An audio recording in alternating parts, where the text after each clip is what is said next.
Do we have enough? All right, let's start.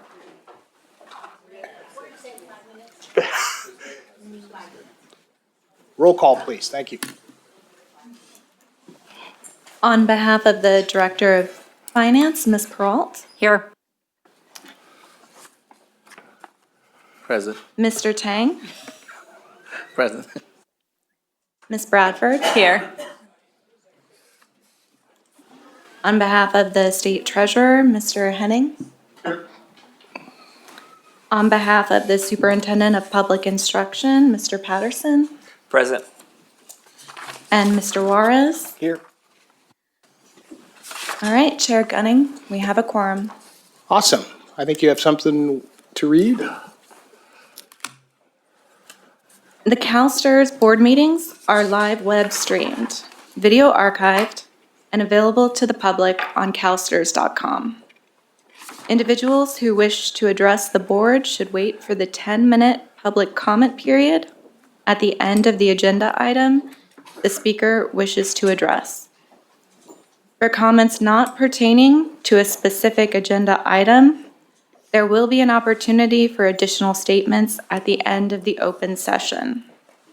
Each speaker is allowed a maximum of 3 minutes to comment. However, if there is not enough time for each speaker to have 3 minutes, the timing will be at the discretion of the chair. To protect the privacy of speakers under the age of 18 who wish to address the board, only their first name and affiliated organization may be provided, but other personal identifying information such as their last name, age, or school may not be shared. Awesome, thank you. Are there any changes to the agenda? No? Then do we need approval for that by acclamation? Motion to approve. By acclamation, thank you. I've said, I don't know, Ken, do you have anything you want to say opening-wise, or you okay? All right, then let's jump into it. We do have a consent agenda, approval of the minutes from September 4th. Motion to approve. By acclamation. All right, annual review of the Board Governance Committee Charter. Mr. Bartow. Let Amy go first, but I think we both agree. Oh, Sure, thank you, Mr. Chair, Mr. Bartow, appreciate that. This is a information item on your consent agenda, and the reason that we share this with the committee each year is just to create visibility of what is the mandate of the governance committee, especially in light of the fact that committee assignments are going to be circulated and your requests and considerations for that will be entertained by the board chair and vice chair. So in advance of that happening at the July meeting, we wanted to share with you this charter. So no action is being requested. great, thank you. Any questions from any committee members? Awesome. Any public comment? Ooh. No public comment. All right, thank you. Then moving on to item 4. Now we'll hear from our general counsel. Yes, sir. Thank you. You probably should, since the general counsel's report, right? There are a couple of things I want to go over. First, I think, as we've mentioned in other meetings, we do a continuous review of the board governance manual. We're empowered, I'm empowered in consultation, of course, with your consultant to make editorial ministerial changes to the board governance manual.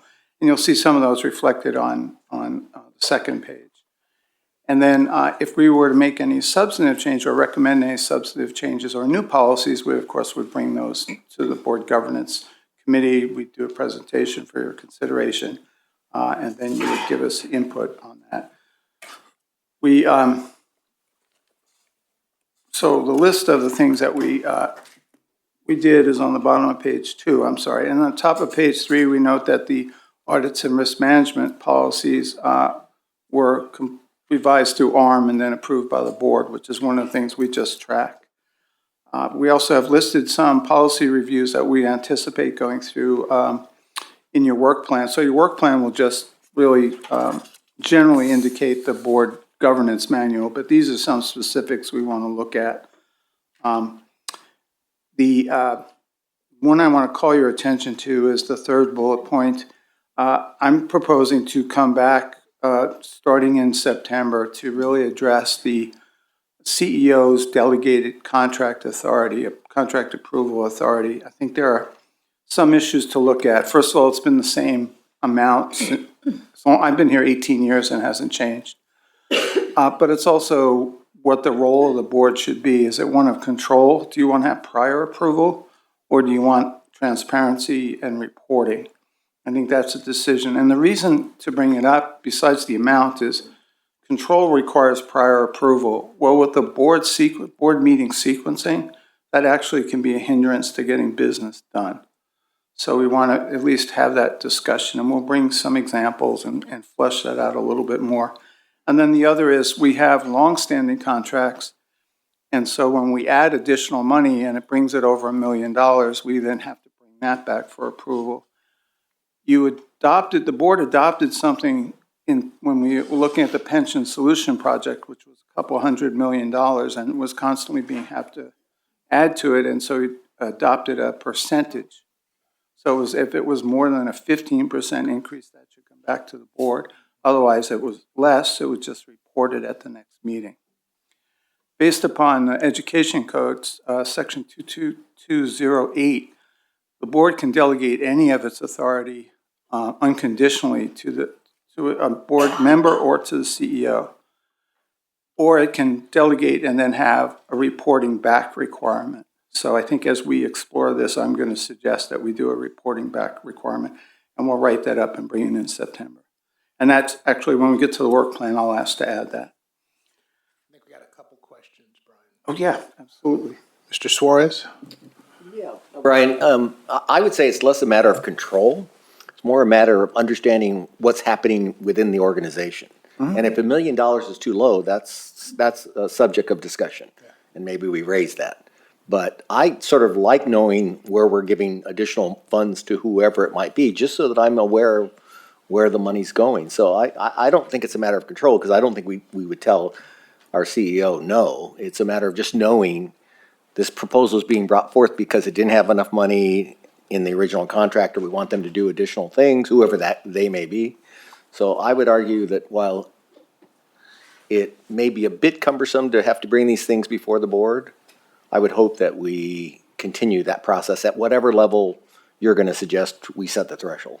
I completely agree with you. I'm sorry if I didn't emphasize the idea of transparency and review. It is the part we may want to discuss is the mechanism of the board's approval and the timing of that, but certainly not full transparency. As a matter of fact, I may suggest even greater transparency, so we know where the money's going, and also you have a budget review process. So I'll take those comments to heart and make sure that we're complete in addressing those concerns. Okay. Thank you, Brian. Mr. Henning? I'll be brief. Brian, I appreciate you bringing this forward. I would make one just suggestion that might help bridge that gap a little bit, something that we do over in the treasurer's office, which is, while there is some delegated authority, that you don't have to bring it back to the whole board, so that you're able to have that expediency of contract to be able to move things.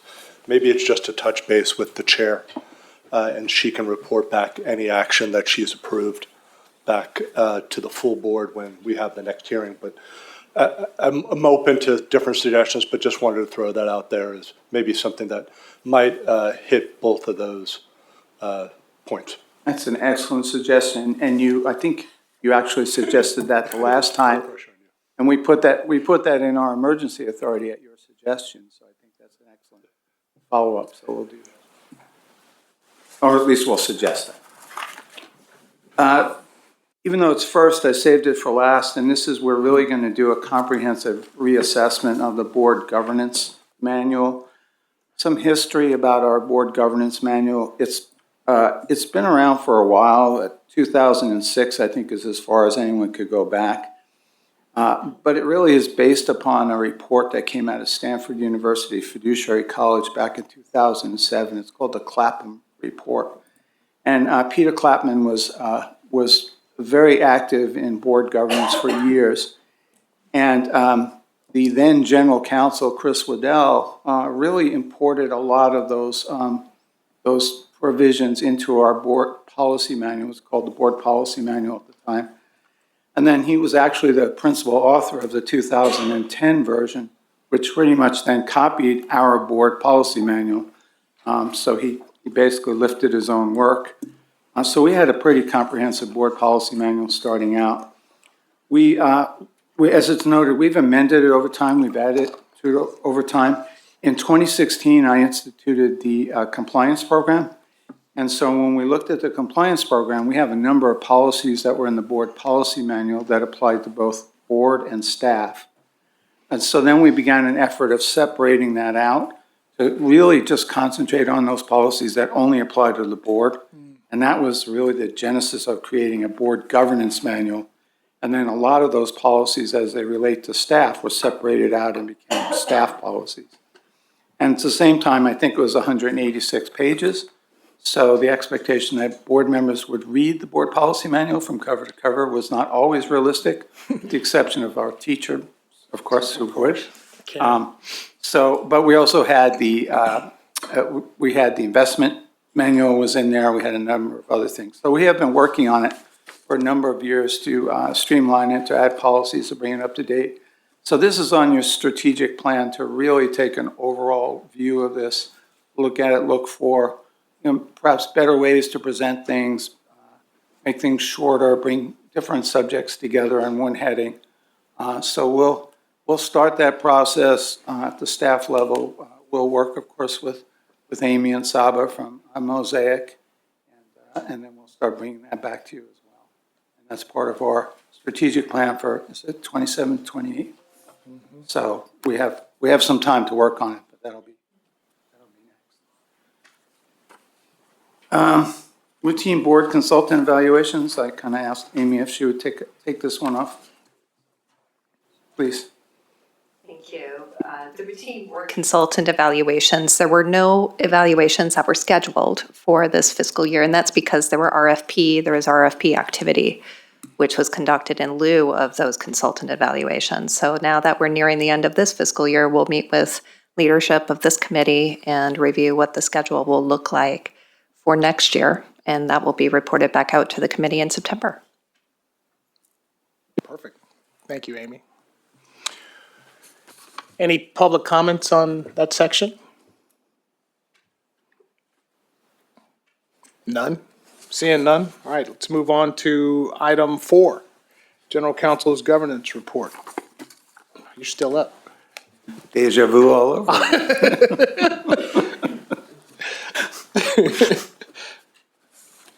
I've seen that before, right? Yeah, I think so. Moving right along. There it is, go.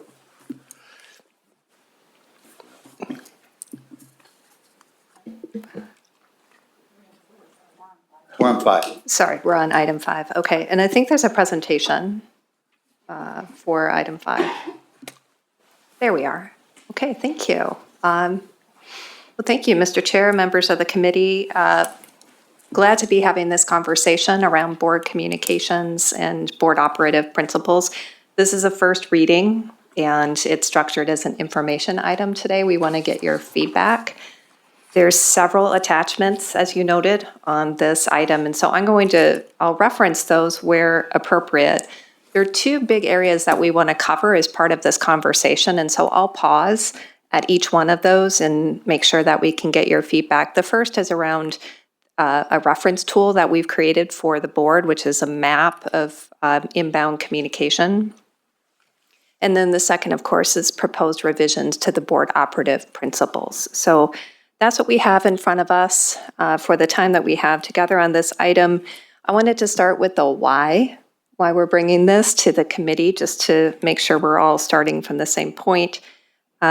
As you know, the board receives many sources of inbound communications from many different sources, of course, and your mission statement includes this concept around sustaining trust of California's educators. And clear engagement and communication, of course, is what is key to supporting that aspect of your mission. Of course, the board also operates as a strategic policy board. And so you're delegating authority to staff who is coordinating responses to communications in alignment with your policies. And at the end of last year, the board had made a request to get visibility into how inbound communications are handled and reported back to the board for oversight purposes. And of course, they asked that the governance committee lead that inquiry to get that understanding and visibility. So we set out to deliver on that request by aggregating and compiling the information at a high level and getting you a tool as a board that could be used not only for now, but as we think about the future in onboarding new trustees, especially with the turnover that might be coming later this year. To do this, of course, it took a mini village, is what I'll call it. And so we convened a group with Mr. Bartow and his team in the Office of the General Counsel, with Teresa Schilling and her external affairs team, including Diane Stanton, of course, senior members of the investment branch staff, members of the executive admin team that work with Cassandra. And so I'd like to thank them all for their collaboration. We had multiple meetings to go over the tool that we're going to show you today. Then also, Brian Bartow mentioned my colleague Saba Hashmi, who I know is listening today, and she, of course, is critical to all of the work that we do in support of the governance committee, so I'd like to thank her as well. The work that we endeavored to undertake, of course, was around creating clarity. And again, clarity is a tenet of good governance. And as we undertook that work, we realized there was also an opportunity to create clarity externally. And that's how we got to the point of looking at your operative principles. And understanding is now a moment where we can update those operative principles to include what we know is board sentiment around, longstanding board sentiment around how you engage members of your members and the public. And so that's what we took the opportunity to do. That's why we're bringing you two pieces to review today. One is a reference tool for the board. The second will go in your policy manual or governance manual as updated operative principles. So let's go and talk about the map of inbound communications first. This was the aggregation of all of the high-level types of inbound communications that the board receives. It's not all-inclusive, and so I wanted to start with that. There are probably some things, if we looked under more rocks, that we could uncover, but we do feel like we looked at the high-level rocks and tried to organize those in a way that would be helpful for this board as well as future board members. What we wanted to do was to show you what types of information requests and inbound communications the board receives, under what categories, what policies govern those areas that staff is using as they coordinate their response, and then finally, how do you as a board get reporting back on the flow of information and communication. And so that is provided for you as attachment 1. And I'm just going to stay here on this slide and then ask for the committee's feedback. Mr. Chair, does this feel clear? Did you have questions around this as a reference tool? Once we get the committee's input on this, we do want to host this out in Diligent, your digital board book, so that it's a reference tool as well as included in new trustee onboarding. So over to you, Mr. Chair. Thank you, Amy. Any questions or comments or criticisms from any members of the committee? I think we're okay with it. I know we've had a chance to look at it, Ken and I, before, so we were okay. We don't have any comments. Okay, Good job, Amy. thank you. I would thank the You team. spent some time on it. Yeah. It was a really thorough effort. And again, just want to thank the team and the CalSTRS staff and Saba for all of their work on this. It was great aggregation and it'll be a helpful tool. Let's continue to the board operative principles. Just as a quick backdrop, these were the principles that were struck back in 2022. And the idea was to just articulate some governance norms in terms of how the board operates. If you say you're a strategic policy board, what does that look like in practice? Of course, engagement with members and the public was a longstanding part of how the board fulfills its role. It's part of your mission. It's been part of the board culture here. And so the proposed revisions that we brought to you, and you have one version that's a red line and one version that is a clean version, is an attempt to capture some of that sentiment that relates to your engagement with your members and the public. And so you saw some changes in the red line version just to clean up some of the language and the starting principles around fiduciary responsibility, for example. But the big new piece that was added was the transparency to and engagement with your members and the public.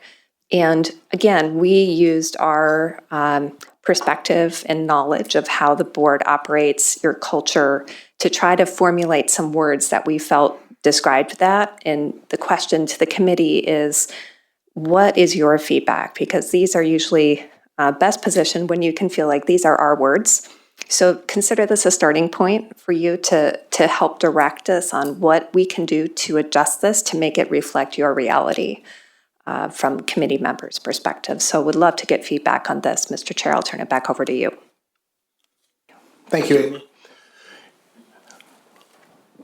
Mr. Suarez? Yeah, Amy, thank you for this. It's wonderful. I think it speaks to the way we want to operate with regard to our operating principles. One of the things that we say, and it's in the section about transparency and engagement to members and the public, is that in our meetings, we don't respond directly back to people so it's not an actual conversation per se. And I don't know if we need to make that clear or not, just so that we understand that we may respond to people eventually, but it's not necessarily in the forum that we exist today. So I don't know if that's something we want to make sure that it's clear in these principles. Yeah. We'll be responsive, but not necessarily in this forum. Thank you, Mr. Juarez. I think it's a really important point. And I know that your general counsel probably feels that way too. So we'll take that on board as we do the second version of this. Thank you for that comment. Do you have a comment, Brian? I do, and Amy and I have talked about this. We wanted to get your temperature on this, but I do want to have it reviewed by fiduciary counsel, especially after some of the exchange that you've had with them, because this really is just another step in the sequence of trying to get this straight. So I think before we come back with this, we'll have this reviewed by fiduciary counsel and have their input as well, if that's okay with the committee. Yeah, I thought that's a great comment, Steve, because that last question on AI, I felt like we should answer. But some clarity around that would be important. Excuse me, Michelle. Yeah, I just wanted to piggyback on Steve's comment, and I guess also yours, Michael. And I sit on a few boards here and there, and so, but this comes up very regularly. I think it's a bit of a frustration point for the public in general. They've spent a lot of time. They've made their way here. They've made time in their day to call, and we may hear from a ton of people, but in one setting, but for the individual, I think it's sometimes, particularly if they're not a regular to board meetings, it's disconcerting when they make a comment and then they get silence. It feels like we're either not listening or we're not going to be responsive. And so I know, and again, this is just something again from other boards. I know that sometimes what we'll do is say before public comment as part of the narrative about how to give public comment, that because of Bagley-Keene, we are not allowed to respond because it's not agendized. So it's not it just allows the public to know it's not a personal thing necessarily in the moment. So just to Steve's comment, I think sometimes trying to figure out a way to just be a little bit more communicative about our process could help. But I also just wanted to say the next part of it in the suggested changes, I do appreciate that we do talk about the fact that, it doesn't these inform our decisions, but it doesn't create an obligation for us. I think that that is a very important point of what is the board's responsibility in being responsive, not in the moment, but long-term to any comments that get brought forward to us. So I'm glad that we're clearer in the language in this updated principles. Feel like you got good direction there, Amy? Yes, I do. Thank you for the comments. I appreciate that. Thank you. Any other comments or questions? Yep. Thank you, Mr. Chair. Thank you. I just wanted to appreciate where it says engaged participation of all trustees, the second bullet point. I just really appreciate that one. So thank you. Yeah. Oh, you're welcome. And this was one that was a principle that was held by the board when we originally struck these principles. And I think this is one of the, the parts of secret sauce, I guess, the ingredients to the secret sauce that make a good board good. So agree with you there, Ms. Yamamoto. Thank you. Thank you, Karen. Anything else, Amy? Okay, Mr. Chair. My eyes are bad, or that just looks blurry to me. But It's clear on our screen. let me tell you about where we're headed. It must be me then. Thank you for revealing that in a public setting. Chair Gunning, I appreciate that. We will take this feedback that you gave us, and thank you for engaging us in this conversation today. We'll get the inbound communications tool out on your board book, so that's available. We'll integrate it in new trustee onboarding, and then we'll bring your operative principles back for the September Board Governance Committee meeting after incorporating this feedback today and having it reviewed by your fiduciary council. So that's where we're headed. Appreciate your time and engagement on this. Thank you. Thank you, Amy. Do you have a comment, Ken? Public comment. Yep. Is there any public comment on that section? There are no public comments for this item. Awesome, thank you. All right, item number 6 seems timely. Well, thanks, Mr. Chair. I guess that's me again. Item number Deja 6. vu. This too is a first reading and an information item for the committee today, and it's part of the routine policy review that Mr. Bartow was talking with you about. We like to ensure that from a compliance standpoint, we're looking at your policies inside of every 5 years and identifying not only areas to clean up, but also ways that we can evolve your policies to align them with best practices and also where you are as a board. So the goal today is to walk through the policy update that we provided to you and get your feedback. And again, we would bring back round 2 in September. So attachment 1 is the red line and attachment 2 is the clean version. The reason there's a lot of red on the red line version is mostly because we've moved some things around. We've turned bullet points into narrative, for example. We added some sections. And so I'll get to exactly what changed in a minute. But also, again, wanted to express my thanks to Seba, who you all know, who is listening, for her help on these policy reviews. So the context here, and let me start with that, is that this policy was adopted back in 2020. Which I know seems like it was just yesterday, but it was now 6 years ago. And at that time, succession planning was multi-year succession planning was a relatively new practice at the board level. And the focus at that time, if you remember, was on CEO and CIO transition and succession, which was a wonderful process that the board went through and very thorough. And so when we struck the policy, the policy language itself was more process-oriented. It was more at the detailed process level. And that's normal, especially when you're standing up a new governance practice.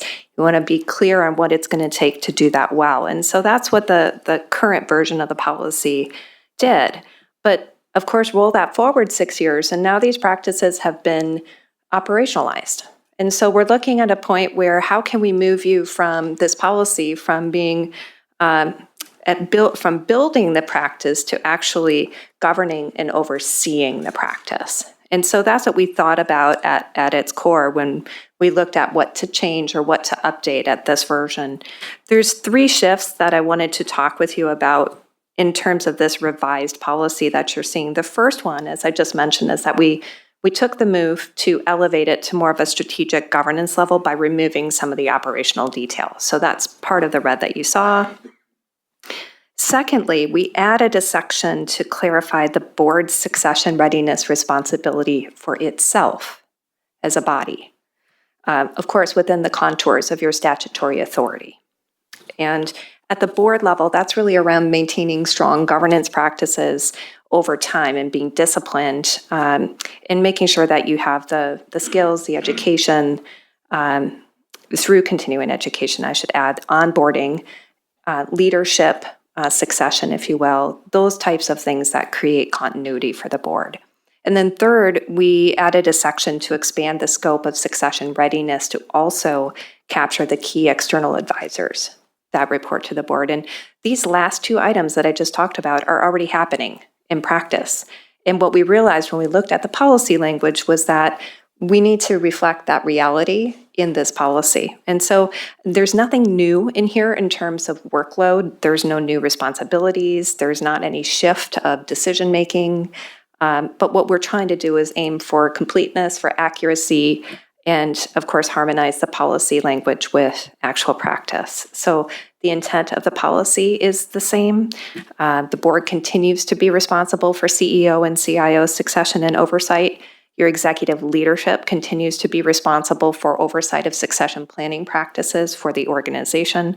So this is just really aligning the policy with how you operate today. So that's the context and background of what changed, what didn't change. And Mr. Chair, I'd be happy to take any questions. I know this is an important policy and topic for the board. Thank you, Amy. Considering our earlier conversation, very timely. Steve? Yeah, that's what I was going to say, is that given what we talked about in closed session, I think it's succession planning is critical. And so to the extent that we share that with the staff, I just think we have to be clear about who has the responsibility and what our responsibility is. And I think this gets us a long way in figuring that out. So I appreciate that. Thank you. Mr. Henning? Again, I'd be very grateful to see this today. The only thing I would just add as a possible suggestion is that we put an influence, just as we have a great CIO and a great CEO that come from inside CalSTRS, growing that talent. I'd like to see a little bit of emphasis on internal talent growth into that succession plan. Okay. And I'm sure it's interpreted it into it, but I'd actually like to see that internal growth up.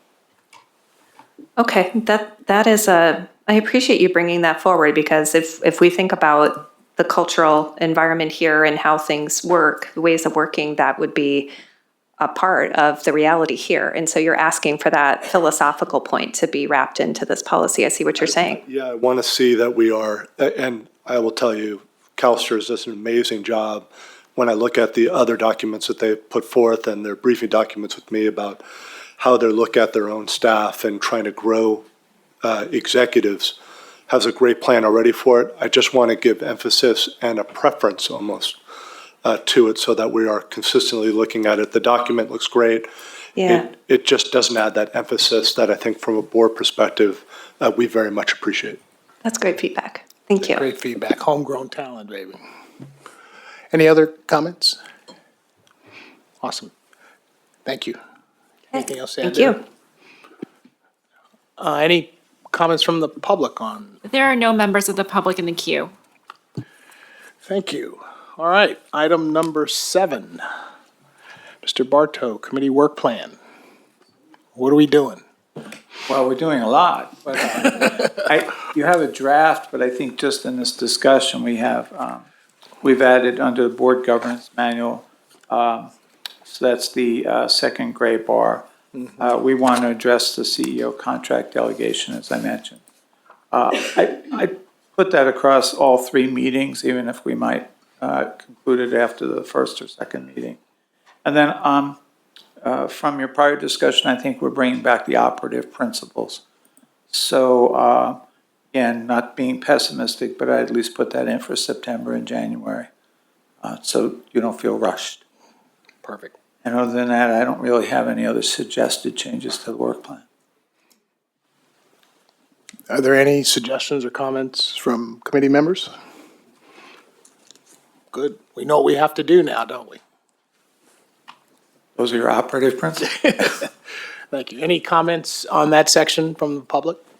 There are no members of the public in the queue. All right. Were there any information requests?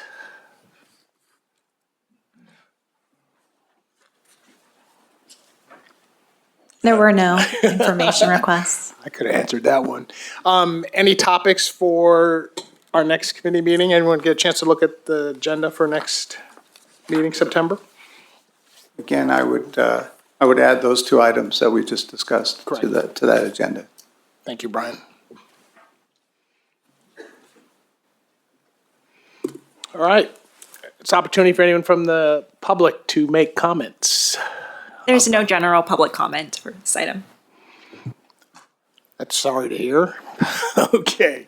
Any comments from the committee members for future? Michelle, do we do it?